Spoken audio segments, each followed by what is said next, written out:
What up, guys? Nick from WhatUpMC here, and today I'm finally bringing you guys the first, well, sort of first episode of the Pokemon Alpha Sapphire Shinylocke. Now, if you guys have been subscribed to me for a bit, you know that I've been promising to do this series for like a year and a half now. There were several setbacks. I don't want to really talk about too many of them in this video. If you guys are interested in knowing what was going on, then maybe I'll make another video about it. But for this one, we're just going to focus on how this series is going to work, what the rules are, and the Pokemon that we're going to be using, because the Pokemon that we're going to be using are actually already set. So we're going to kind of meet like the cast and crew of the series, I guess. I want to give a big thank you to Tito's from Tito's Station. I hope that's how you're supposed to pronounce it. He actually made me this awesome Pokemon Alpha Sapphire Shinylocke layout and the thumbnail and the logo that I'm going to be using for this series. I did have a couple issues with the previous graphic designer, which was delaying me doing this series, but Tito's came through for me. He made me a really awesome layout. All right, I really can't wait to start this series, so we're gonna get right into the rules. So you guys know the three basic Nuzlocke rules already, right? So you can only catch the first Pokemon you encounter in an area.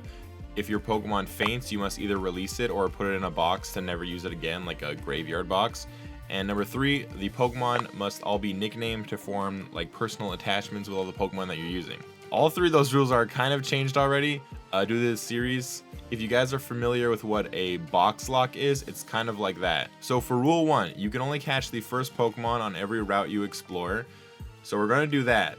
However, once we get that Pokemon, we're going to use a random number generator. That's just to show you guys what I'm going to be using.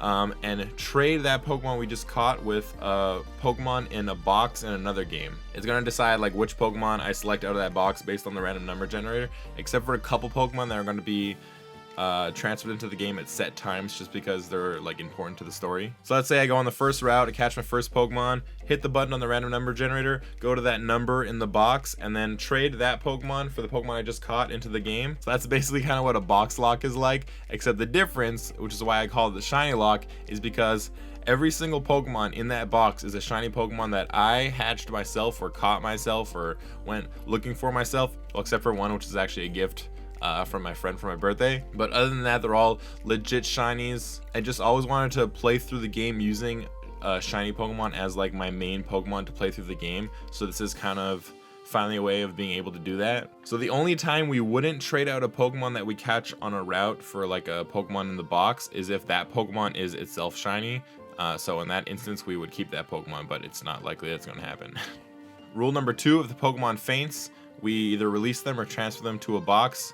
Obviously, these are all shinies that I worked very hard for, so I'm not going to release them all. I'm going to put them in the box. They can't be used for the rest of the series. And each Pokemon must be nicknamed. That's rule number three. I've already nicknamed all of them just because they're shinies that I hatched, so I came up with nicknames for all of them. So they already have nicknames, so we don't have to worry about that. And every shiny kind of has like a backstory to how I came up with the name and how I got that shiny, so maybe I'll fill you guys in on all those tales as I'm playing through the game. So the couple of clauses, the dupes clause is that if you run into a Pokemon on a route, it's the first Pokemon, it's the one you should catch, and you already have that Pokemon, you just ignore it. You don't catch that Pokemon, you can get another encounter. That one won't really matter since we're just going to be trading them out anyway. The shiny clause, you can catch Pokemon if it's shiny. Obviously, we're going to do that because it's a Shinylocke. If we encounter a shiny, we're going to keep it. All right, I've waited for this moment long enough. It's time to meet the Pokemon that we are going to be using for this series. So they're pretty much in order of when I got them. So the first Pokemon, Shiny Ambor Pork Roast. Okay, this guy is level 56. So if we randomly generate the number one, since he's whoops, I forgot to move these guys back. If at some point we randomly generate the number one to get Pork Roast, I think I'm going to hold off a bit just because he's so higher level until like later points in the game. So this is going to be a Shiny Arcanine named Tucker. Obviously, you know, it's my mascot Pokemon. I gotta have a couple of these, as you can see down there. Number three, Shiny Furfrou named Slash. Number four, Shiny Swinub named Twinkie. Number five, Shiny Sandshrew named Amy. Number six, Shiny Zigzagoon Swiggity. Number seven, Shiny Froakie named Venom. Number 8, Shiny Charmander named Balarian. Number 9 is Shiny Zigzagoon again named Swooty. Alright, number 10 is actually going to be our starter for the series. I specifically got a shiny Mudkip just because obviously it's the logo is shiny Mega Swampert. This is what we're going to be using for our starter, so we're going to pick Mudkip at the beginning just so it makes sense with what our rivals Pokemon is, and then we're going to trade that Mudkip for this Mudkip, so this won't be a randomly picked Pokemon. This guy will be in the game once it starts. Shiny Whisper named Tayuya as number 11. Number 12 is a shiny Axew named Wade. This is probably the shiny I spent the most time on because I wanted a shiny Haxorus so bad. I'll save that story for when he actually joins us in the game because it's a pretty good story.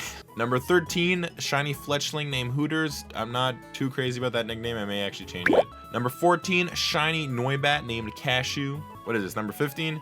15, shiny Charmander for my friend who gave it to me for my birthday. It's named Nyakazard. Number 16, a shiny Squirtle named Birdie. I actually got him a shiny Squirtle for his birthday because his favorite starter is Squirtle. And you know, while I was hunting for a shiny Squirtle for him, I saved one for myself. Shiny Lotad named Fruto Loco. I picked this one specifically because we were playing Pokemon Alpha Sapphire, so I picked the like one of the Pokemon you find early on in the game that's specific to Alpha Sapphire. A shiny Larvitar named K2. Shiny Heracross named Juno. Back to back, 2 shiny Growlithe. We're gonna have the first one Timber and the second one MC Ghost. Obviously that's gonna be the mascot for the channel, the Growlithe.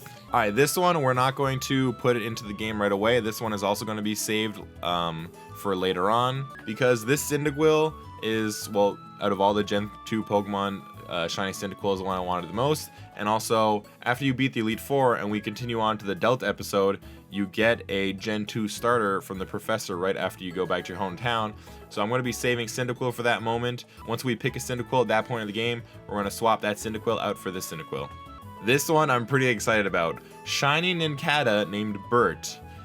And the thing about this is, obviously he's a cool Gen 3 Pokemon, that's why I have him in this game, but also, when Shiny Nincada evolves, we get 2 shiny Pokemon. So we're going to have a shiny Bert, and then I will nickname the Shedinja Ernie, so we'll have Bert and Ernie, the Ninjask, and Shedinja. My biggest fear is that I don't remember to leave a spot in my party, and then I actually don't get a shiny Shedinja. A shiny Eevee named Taro, or Taro, I'm not 100% sure how to pronounce it, but this Eevee is going to be an Espeon. I'm going to do everything I can to make sure that this thing evolves into an Espeon. If it doesn't, I will be kind of upset. A shiny Dano named Duella. The thing is, it only evolves to a Hydreigon at like 64 or something, so this may be a difficult Pokemon to use in the Shiny Lock, but we'll see how it goes. Shiny Ralts named Black Rose. This one has a great story behind it. It's an amazing shiny because I just happened to get a shiny with the right ability, right nature, and perfect IVs for what it's going to be used for. Perfect every stat except for attack. That's amazing. Plus, I think shiny Mega Gardevoir looks really awesome. And Ralts is also an important Pokemon in Gen 3 as well. Shiny Kangaskhan named Indy. Shiny Electrike named Raikou. This one has a pretty good story to go along with it too. Another shiny Whisper named Marshall. This one was a complete accident. And finally, a shiny Zigzagoon named Raccoon Dog.